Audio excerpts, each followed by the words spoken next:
ചീത്തയായ കൂട്ടുകെട്ടുകളിലേക്ക് പോകുന്നുണ്ടോ എന്ന് നോക്കണം. ആരാണ് കൂട്ടുകാരെന്ന് രക്ഷിതാക്കൾ അറിയണം. ബാപ്പ പറയുകയാണ് മക്കളെ വിളിച്ചിട്ട്, മോനെ ഇന്നവരുടെ കൂടെ കൂട്ടുകൂടുന്നത് എനിക്കിഷ്ടമില്ല എന്നൊരു ബാപ്പ പറഞ്ഞാൽ, ഒരു സ്വാലിഹായ ബാപ്പ പറഞ്ഞാൽ അത് മക്കൾ കേട്ടോളണം. കാരണം ബാപ്പ വെറുതെ പറയൂല, അല്ലെങ്കിൽ ഉമ്മ വെറുതെ പറയൂല.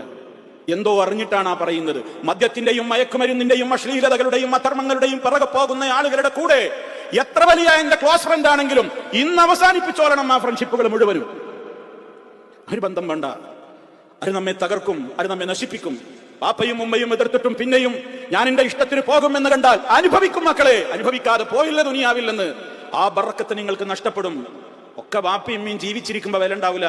ഒരു പോകുമ്പോ റഹ്മാനായ റബ്ബിലേക്ക് ഉയരുന്ന കൈകളുണ്ടല്ലോ, അത് മണ്ണായി പോയി. ആരുമില്ലെന്ന് ഞങ്ങൾക്ക് വേണ്ടി പ്രാർത്ഥിക്കാനെന്ന ഒരു ചിന്ത വരുമ്പോഴേക്ക് അവരെന്നോ മരണപ്പെട്ടു പോയിട്ടുണ്ടാകും. അന്ന് കണ്ണുനീരൊഴുക്കിയിട്ട് കാര്യമുണ്ടാവില്ല.